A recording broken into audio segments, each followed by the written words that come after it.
An often overlooked part of religion is internal diversity. Each religious person experiences the religious in unique ways as informed by many factors: their denomination, their geography, their culture, their family life, their identity. When we think about religious holy days, holidays, celebrations, and observances, it is important to recognize this diversity of experience. As we explore the observances of Passover, Easter, and Ramadan in this video, we're speaking from our own family and personal experiences. We invite you to do the same. Easter celebrates Jesus' resurrection when he rose from death 3 days after his crucifixion. The Gospels tell the story of Jesus' final days from his arrival in Jerusalem to observe Passover, to the Last Supper with his disciples, to his betrayal by Judas, through his death on the cross, burial, and discovery of the resurrection. Many Christians observe these days leading up to Easter, sometimes known as Holy Week, in different ways dependent upon cultural practices. While commercially there are many images of eggs, bunnies, and baskets, it's important to remember that the story of Jesus' life, death, and resurrection are central to Easter observances. Holy Week is really meaningful to me, especially Holy Thursday, which is what we call it in my Catholic tradition. I know other traditions call it Maundy Thursday. And it's important to me because it's the story of the Last Supper and Jesus gathering with the apostles to really share a meal together, and it was the first time that he shared the bread and the wine as his body and blood, which has become such an important part of the tradition for me, and I think about every week when I celebrate Mass. So how about you? What's important to you about this time? Yes, so during Holy Week, I actually go to Good Friday services, and this is a time where we remember the death of Jesus and the crucifixion, and it's meaningful for me because it really puts me in touch with Jesus' humanity and ability to suffer with all of humanity.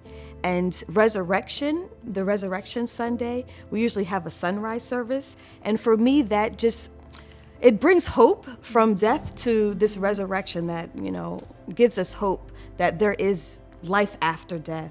And one memory that I actually have of Easter is when me and my family went to Goshen, Indiana. My parents, they knew a Mennonite family, and so we were able to be with them throughout the whole of Holy Week into Easter Sunday. And I remember just recognizing the differences in which they celebrated. I was used to having like a whole lot of music and colorful dresses, but this service is very calm and solemn, and there wasn't a whole lot of music, but I realized that, as Christians, we do celebrate this time in so many different ways. And so how about you? Is there a memory that you have of this season? Yeah. Speaking of music, I think about the passion plays that we did when we were little at our school, and telling the story of that last week of Jesus's life, and getting to act in that and be a part of that. But I also think of the fun things and being with my family and everybody coming together, and we make Easter bread from my Italian Catholic side of the family, where it's my grandfather's recipe, and we all, gather and share it with each other. Every family makes it a little bit differently, but it's all delicious, and we're thankful for that. So what do you wish people knew about this time? Well, I really wish that people understood what this season was about. I know with the commercialization of Easter, sometimes the resurrection story gets missed. And so I really want people to focus on the fact that Jesus rose again. Yeah, that reminds me of something you were saying recently about how you think about not just saying Happy Easter to somebody, but Happy Resurrection Day. Passover commemorates the Exodus story. During the Seder, Jews tell the story of the ancient Hebrews' liberation from slavery in Egypt, as recounted in the Haggadah, a 2,000-year-old Jewish text. Reading it fulfills the biblical commandment to tell your children the story of Exodus.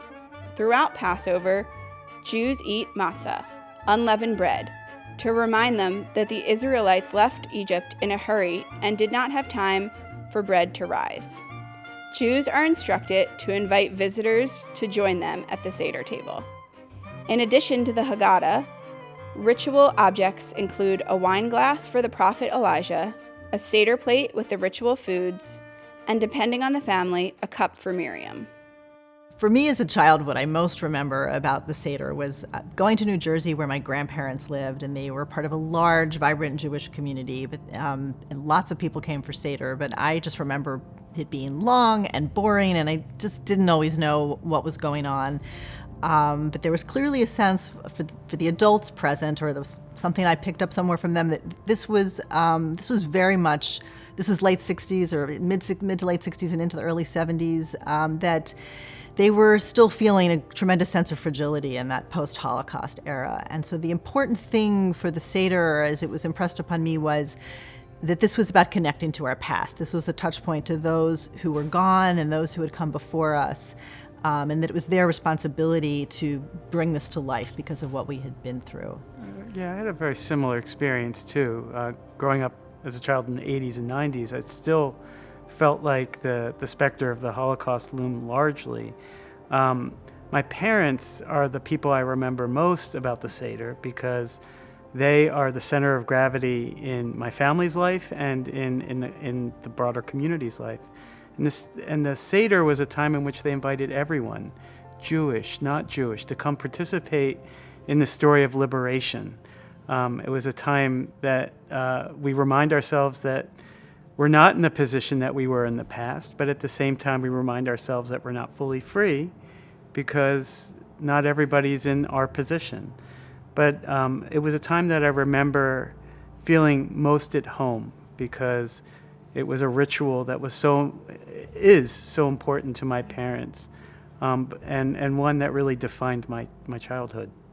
Yeah, and then as adults, it really changes for us, right? Like I know for myself, as my grandparents were gone and we stopped going for that, things changed a lot in terms of where the role the Seder played in my life and the role that Judaism played in my life. And as a late teen and into my 20s, I wasn't really finding much meaning or purpose for me in religion. Although I still might go to a Seder here and there, it wasn't until I really maybe got into my 30s and had children and wanted the Jewish rituals to be meaningful for them that I started to really think about the Seder in a different way and started to really see the important social justice messages that are there. And by that time, I had a career that was social justice oriented, as did my husband, and these were values that were important to us. And it was just wonderful for me to realize that the things that were most meaningful to me were also right there in the center of my religion, in the center of this important ritual, that I could bring everything together. Yeah, the ritual it grounded me in every place that I lived because I left for college at 18 and never came home. And so the Seder really marked for me passing of time away from family because I was always in a new place and always moving around in new communities and orienting to the needs of new communities. And it was a ritual that was always meaningful for me, but I was always having to translate my ideals into new languages. And it wasn't until COVID that I felt a sense of home because I got to have a Seder with my wife and 2 children in which we formed our own new rituals and our own customs through our own Haggadah. And it was the first time in 30 years that I felt like I was finally there. I had reached the promised land of home. And it was keeping to this ritual that kept me connected. Ramadan is the month in which the Holy Quran was revealed. It is the 9th month of the Islamic calendar and one of the 5 pillars of Islam. The Islamic calendar is lunar, so the month of Ramadan rotates throughout the Gregorian solar calendar year. Ramadan is observed by abstaining from food or water from dawn to sunset for 28 to 30 days. Muslims break their fast at sunset with an evening meal called iftar. In addition to fasting during Ramadan, Muslims around the world attempt to read, recite, or listen to the entire Quran during this month. Eid al-Fitr begins on the first day of the 10th month, a feast and celebration for the end of Ramadan. So a lot of people think of Ramadan as a time of deprivation, and we are giving up sleep, going without food, going without drink, even going without water. But for me, it's a time of excitement, and it's a time that I really look forward to. I feel that I gain more than I give up. As a caffeine addict, I go for 30 days without coffee, and yet I feel more energized at the end of this month than ever. I absolutely agree with you, Fatima. I think it's the most joyous, the most beautiful, the most exciting time of the year for us as Muslims. And it's spiritually empowering because we get to really focus on our spiritual needs and our spiritual aspects of our human being. And we get to focus on the Quranic teachings of mercy and compassion and contentment, simplicity, forgiveness. And it's just a wonderful season of the year. And not only do we get to focus on that individually, but we get to it's reinforced by others doing it at the same time.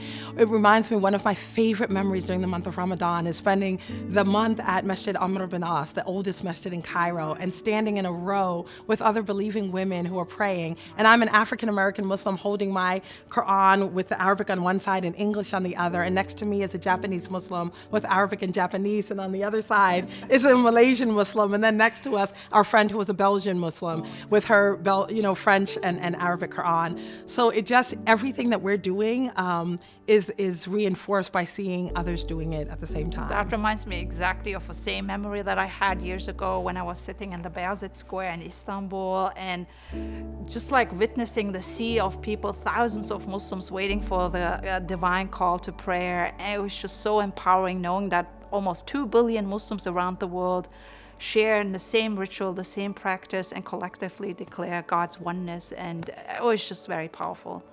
It's powerful, the entire month is. And for me, I think the meaning is most captured by the connection, my own personal connection with the Quran. It really grows during this month. It's the month where I have the most intimate relationship with God, and where I'm hearing and listening to the Quran being recited every single day. And after a while, it kind of like sits on your heart, and it transforms my heart and my actions and my speech. I know that speaks to me a lot because it really brings out this best version of you that you then carry into the rest of the year. You have this heightened attention to yourself, what you think, what you speak, what you listen to, what your thoughts are, and just makes you more mindful and brings out this better version. And that's, I think, so hopeful to have that then, carry into the rest of the year. As each of our speakers revealed, there are many aspects of these holy days and observances where we may find meaning. Ask yourself the questions: what makes your observance special to you? How do you make meaning in these times? What do you wish other people knew about your religious observances?